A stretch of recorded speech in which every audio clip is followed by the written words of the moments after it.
Hey guys, welcome back to Gang Cubing. Here we make tutorials, reviews, unboxings, and more about all types of cubing related content. So first, be sure to subscribe so you don't miss out on anything. And now let's get right into the video. So today, I'm going to teach you all how to solve this commonly known twisty puzzle called a Skewb. And it is not an n by n puzzle, and the way it works is you move like this so it rotates on 4 axes, and you rotate it using the inside of the cube and not the outer layers. So it rotates like this, and let's get started.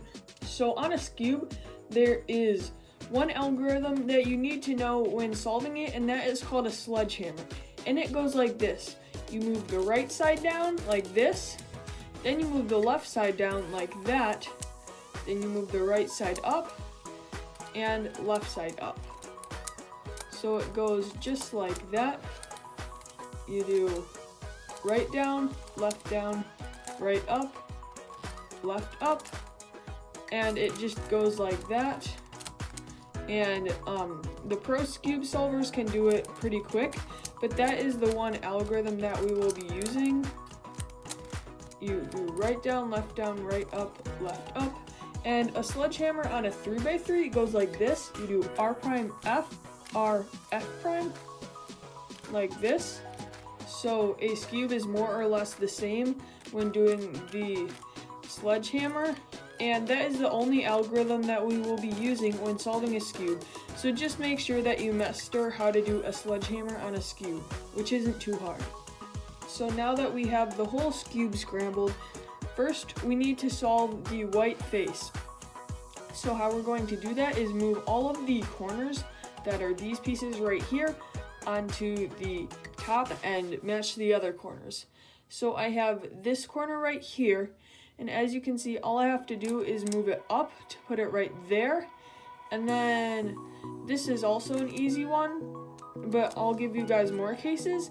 If it's down like this, as you can see, I want to move it up in there, so I try to move it up like this, but it needs to be rotated, and I know it needs to be rotated like that, so I move it down to where it's not in a used spot, and I rotate it just the way I just showed you, and then I move it up, and that is how you do it if it's a misplaced corner. So now let's try this one. So for here, we need to move it down, but since it's the last corner, there aren't any unused spots. So if we rotate it like that and then move it up, that corner is another bad corner. So we need to move it to the other side to where it's facing the side, not the bottom. And then we rotate it like that, move it up, and then we can move the other piece up, or whichever way you're rotating it, maybe down, and then it will solve the whole bottom layer.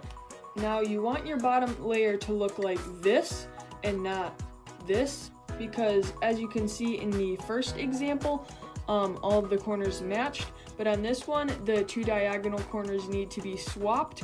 So that's why you want it to look like the first example, so then they will all be perfect. So now the step will be to orient the top layer or to permute it, because you don't really need to orient it. So as you can see, I have these first 2 corners already in their correct spots, and we don't need to worry about the rest of the centers. We'll do that later. So now let's rotate these 2 corners. So if you're in this case where there's 2 corners that are diagonal, how you're going to do it is we're going to do the sledgehammer like I showed you in the beginning of the video, just like this.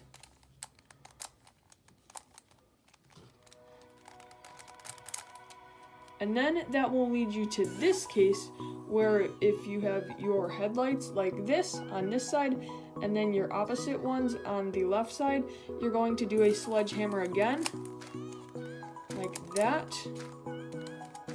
And then all of the corners will be solved.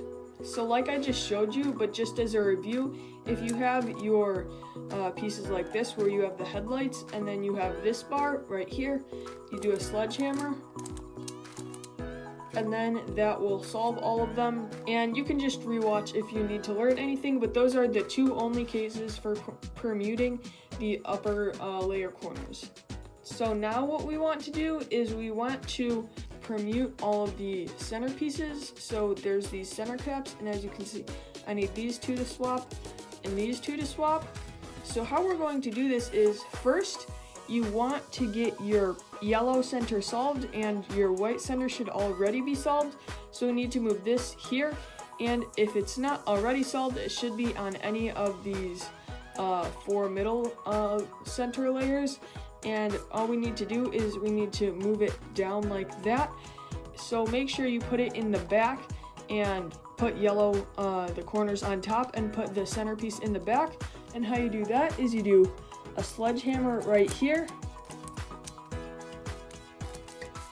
and then you rotate it to the back and you do another sledgehammer. And now, as you can see, my yellow center is on top, and now we have the other 3 centers solved. Now, if you're in this case where you either have in the middle layer no centers solved, or you have 2 that need to be swapped like right here, and then 2 that need to be swapped on the other side, how you're going to do this is you're just going to do that algorithm again, and the way that I showed you, and then you will have 1 piece solved. But now if you have 1 piece solved, and that's a center in these middle layers, it should look like this. And as you can see, I have the green one solved. So how you're going to do this is, what you want to do is, like I showed you when you were solving the yellow center, you need to move this piece here.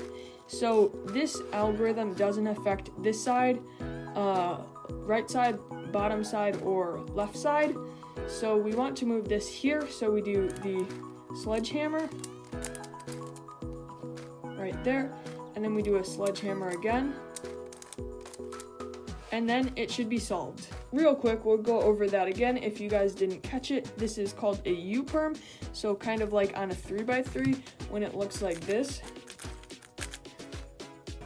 You need to swap and rotate these 3 edges. That's kind of like the centers right here. I need to rotate the 3 of them. So how you're going to do it is you want to move them in the downward direction, so it moves like that, and you just do a sledgehammer right there, and then a sledgehammer on the other side. Hey guys, I hope this tutorial helped you learn how to solve a Skewb using the beginner's method. It's probably a lot easier than you think, and solving a Skewb is very simple. Please be sure to subscribe, like, and comment your thoughts below, and practice solving your Skewb so you can get faster at it.